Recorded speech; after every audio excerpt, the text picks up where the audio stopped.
You know, I could take this time to introduce the video and what we're talking about, but I won't. I already responded to one CBR article where they clearly didn't understand the anime Demon Slayer, and I've done a video responding to CBR where they clearly don't understand anime itself. And this new article we're looking at just demonstrates that even now, they still have a glorious lack of understanding when it comes to both. Alright, let's rock and roll and get this one over with. How is it that Demon Slayer will not be as good for mature audiences? 10 ways Demon Slayer is worse when you're an adult. Demon Slayer can be enjoyed by anyone, but more mature fans might have issues with some story elements looking back, by Bailey Berta. Demon Slayer has continued to be a critical and cultural success ever since it debuted in 2019. Watching Tanjiro Kamado rise in the ranks of the Demon Slayer Corps in order to help turn his sister back into a human has been captivating for critics and audiences alike. However, no show is without flaws, and Demon Slayer is no exception. Despite how captivating the story is, or how eye-catching the visuals are, there are some parts of the show that can fall flat when looked at with a more mature lens.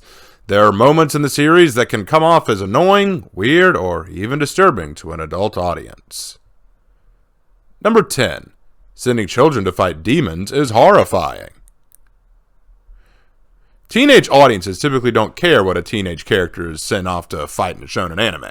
It is standard practice for the main character to be an adolescent, since the target demographic for shonen anime is teens. However, adults can see how horrifying it is to send children to fight unspeakably powerful beings. No child should have to fight something so sinister as the demons in Demon Slayer. Yet the Demon Slayer Corps continues to train young adolescents and shove them into major life-threatening situations, usually without backup.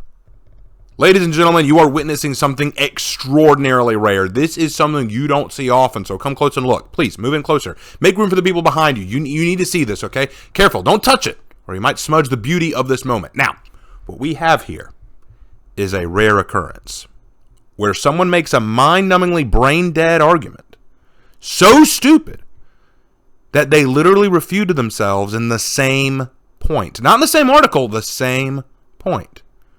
See, what it is, the first paragraph explains how it is standard for shonen anime to have teenagers fight bad guys and be heroes. And that is very true. One Piece, Naruto, Bleach, My Hero Academia, Yu Yu Hakusho, Ranma 1/2, Kenichi the Mightiest Disciple, just to name a few. Hell, even shoujo, girls manga like Tokyo Mew Mew and Sailor Moon also involve teenage girls fighting evil. So this is not only something accepted in the world of shonen, it's practically a staple of the genre itself. But then in the second paragraph, not the second point, the second paragraph, it states that adult audiences will find this uncomfortable and wrong. Now, which do you think it is, my dear audience? Do you think they actually don't realize that adults who read shonen are probably more than familiar with this aspect of shonen manga and are therefore totally fine with this aspect and thus would not be bothered by it whatsoever? Or do you think they're actually so stupid that even the cobwebs vacated the empty space between their ears? You be the judge! If an adult has an issue with teenagers fighting evil or solving crimes, then not only are they probably unhappy with most shonen anime, but they will also hate Pokemon, Power Rangers, Scooby-Doo, the Hardy Boys, Nancy Drew, Teen Titans, the Home Alone franchise, and almost every other licensed property in which teens or younger fight evil and put their lives on the line. Do not watch Harry Potter. Adults will not be able to handle teenagers fighting the Lord of Darkness. And seeing as there are plenty of adults who love all these things, yeah, I think you're full of crap. Moving on. Number 9. Zenitsu comes off as annoying. Zenitsu is a very polarizing character to begin with. As a teen or young adolescent, Zenitsu's crying, screaming, and overall pitiable attitude can be hilarious to watch, especially when placed with the more mild-mannered Tanjiro. Adults, however, might find Zenitsu's loud screeching annoying at the best of times and migraine-inducing at the worst. It doesn't take long for his constant blubbering to become grating for a more mature audience. It is always a welcome reprieve when Zenitsu finally conks out and viewers get to see him actually take action instead of weeping loudly on top of Tanjiro. Aww, look at that! CBR finally grasped the point! Isn't it cute when they actually state the painfully obvious that Zenitsu's antics are intended to be annoying so we can appreciate his few brave moments and the moments in which he falls asleep to become an absolute unit? And yet, at the same time as they point this out, they have so little awareness that they don't realize that's precisely the reason why we like this setup. It's like Usopp from One Piece. He's an annoying coward most of the time, but that just means his braver moments ring true all the more. Oh, man, I don't even know how to feel about the CBR article. We're only on point number 2, and ooh, this is hard to sit through. Let's keep going. Number 8 out of 10. Sexualizing Daki and Nezuko is uncomfortable. Shonen anime has a huge problem with the way it sexualizes women and adolescent girls. While Demon Slayer isn't the worst about this, the problem still does persist. The most egregious example is Daki, though Nezuko also gets her moments of weirdly sexualized costume and plot choices. Daki is highly sexualized despite being biologically 13 years old. While it could be argued that her sexualization is part of her story as she is a courtesan, it still can leave more mature fans feeling a little weird.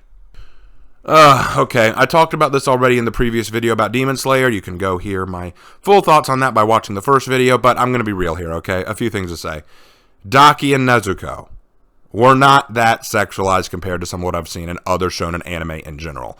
I mean, frankly, I've seen some anime that are just wow when it comes to their sexualization. I've seen so much worse. Please, whatever you do, don't watch anything like Monster Musume. Just avoid that as best you can. Avoid some One Piece episodes. You're not going to be able to deal with it. But again, if an adult is watching this far into Demon Slayer and they take issue with some of what you might call fan service, then I wonder why they were watching this in the first place. This show has gruesome body horror and gore way before you even get to Daki or Nezuko. So, I don't see why they'd suddenly take issue with Daki being sexually drawn. I don't understand this argument. Let's roll on. Move on. Number 7. The Hashira are both overpowered and underpowered. Demon Slayer's Hashira are shown to be immensely powerful. All the Hashira are able to do superhuman feats. They're all faster than the blink of an eye and can kill with swift and efficient movements. Yet somehow the Hashira often get thrown around by the demons they're fighting. Fans often see them either dying or being beat within an inch of their life. Though it's supposed to make the demon threat look more imposing, as the scale of rank goes up to the 12 Kizuki, it actually serves to make the Hashira skills seem inconsistent. This writer is brain dead. There's no other way to describe it. This writer is functionally brain dead. You can't understand why the Hashira struggle against the 12 Kizuki? Alright, well, I guess I better explain something that even a child could understand. Alright, let's say you have an NBA player, and he goes one-on-one against a child who has only played ball in his driveway. Who do you think will win? Well, the NBA player will likely win without much issue. In the same way, a master demon slayer from the Hashira will have no trouble beating the average or weaker demons. Right? That seems to make sense to you? Okay. However, if you pit that same NBA player against another NBA player, but now you give that other NBA player 4 arms and superhuman speed, well, now that's a tougher game, isn't it? In the same way, if you have a Hashira, one of the strongest demon slayers, fight one of the 12 Kizuki, the world's most powerful demons, with years of experience and tons of supernatural power and incredible durability behind them, don't you think that'll be a much closer battle? It would actually be more inconsistent if the Hashira could easily beat the Kizuki, considering the Kizuki are supposed to be so amazingly powerful, most demon slayers couldn't stand up to them. Again, you're brain dead. It makes complete sense that the Hashira, as strong as they're advertised to be, would still struggle against the Kizuki, who are the strongest demons in Japan. You get the strongest demons up against the strongest demon slayers, it's going to be a very close fight. Number 6, there is too much comedy for a serious story. Demon Slayer moves from bloody battle to bloody battle, only taking an episode or two of rest in between if the characters get banged up enough to warrant it, and as such, the series warrants a more serious tone than others, lighter shonen fare. However, sometimes the action gets bogged down by too much comedy. Comedy isn't always a bad thing. Sometimes it can help lighten an already bleak story. However, between Inosuke's rabid behavior and Zenitsu's loud bawling, the comedy starts taking away from the actual seriousness of the story. Alright, I'm not going to sit here and tell you what you should or shouldn't find funny. I can't do that, and neither should you. But to be clear, the comedy rarely interferes with the action of the show or the heavy moments of emotional importance, so I don't see the problem. I think you're fishing for problems at this point. Number 5, character death scenes are too drawn out. Character deaths can be useful tools in fiction. A quick death can make the audience feel the visceral loss of a character. A longer death can allow for exploration of the character and closure for the audience.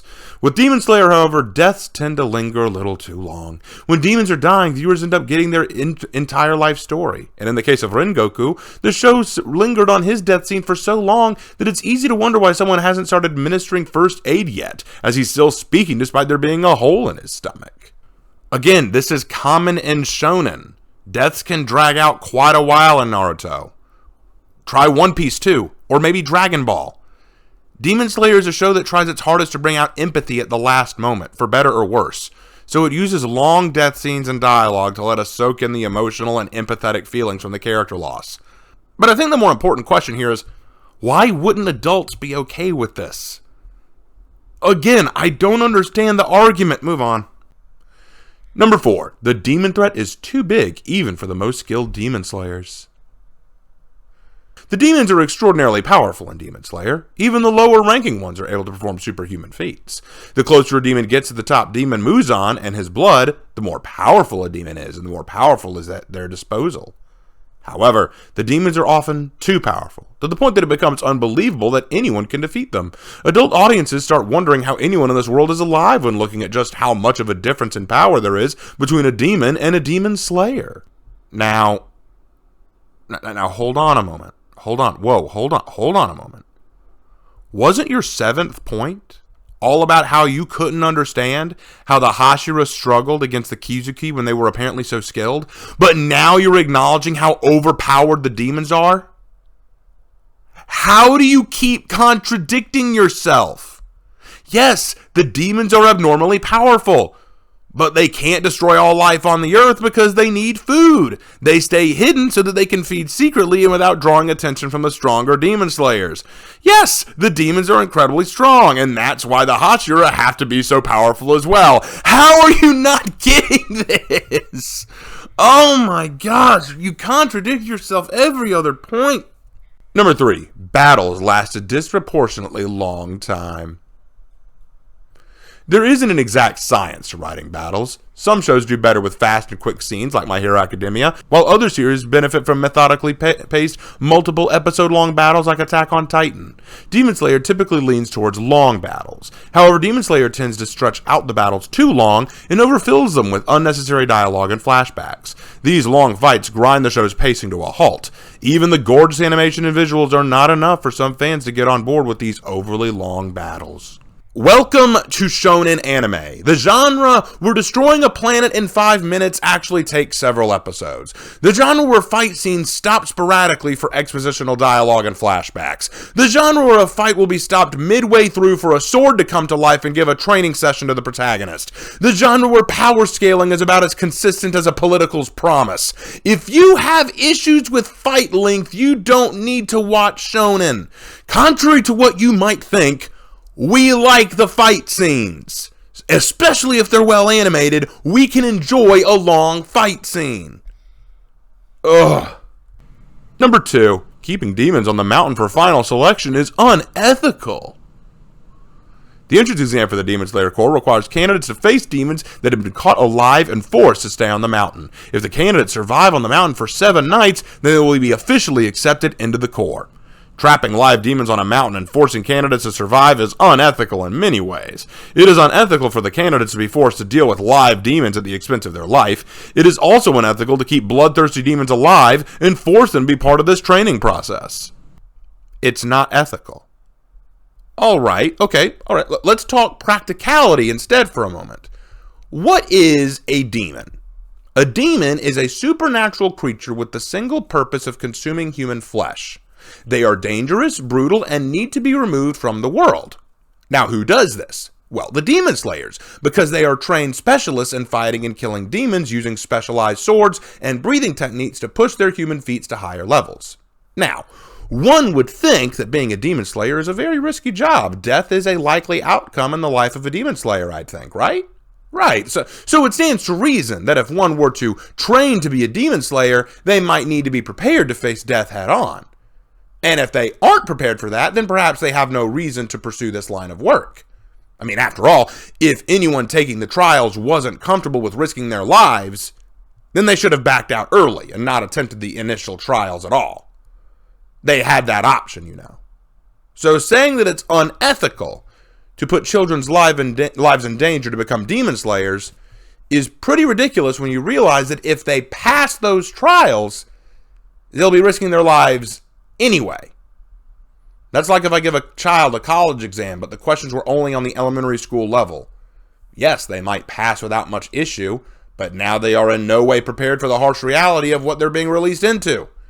Either you're ready to die in your pursuit of killing demons, or you're not ready for this life. There is no in between. And as for the unethical aspect of keeping demons trapped on a mountain, then I am open to your suggestions. How would you train demon slayers of the next generation? What would you recommend? A written exam, perhaps? Have a veteran pretend to be a demon without supernatural powers? What's your idea of training? I think it's quite brilliant to test these new bloods on real demons you have trapped. It makes much more sense to me than letting these demons run around. The only other thing to do with them is to kill them. It's basically death's row for demons. They know what's coming, so just embrace it.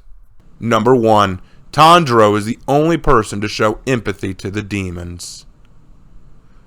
Throughout Demon Slayer, Tanjiro and the audience come to know a variety of demons and their backstory.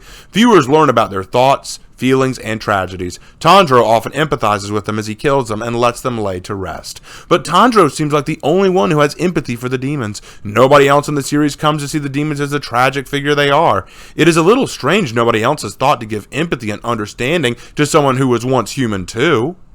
First question. Why is this an issue for adults? Why would adults have a problem with having empathetic feelings? It makes sense for him to be emotional and empathetic. He cares about people. Tanjiro cares. He's a contrast to the way other demon slayers treat demons. Others are cold and heartless towards demons, making them little more than demons themselves, while Tanjiro actually cares. Adults will respect that. But secondly, why is Tanjiro different? Why is he the only one who seems to care? Ask yourself that. Why is he? Maybe it's because Tanjiro isn't after the same thing as all the other demon slayers. Tanjiro isn't slaying demons because he hates them or because he wants them dead. He's trying to save his sister, turn her back to normal. While he knows demons are dangerous and will kill them because he knows they used to be human, he still feels sorry for them. Nezuko is a reminder to him that these monsters were human once and he feels sorry for the human they used to be.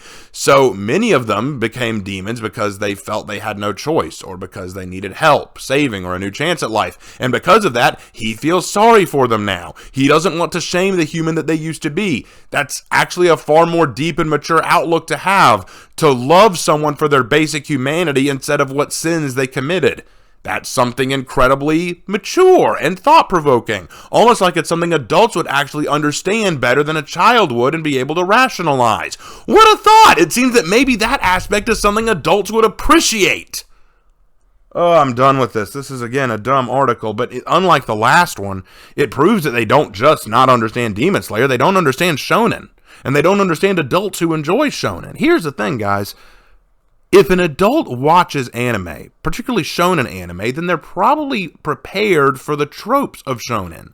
The long-ass fight scenes, the long death scenes, the constant dialogue, the ridiculous power scaling. All of these things shonen is riddled with, and most fans of shonen will respect that. Now, if you're talking about the average adult, like, say, someone like my father, you're right, my dad would not like it.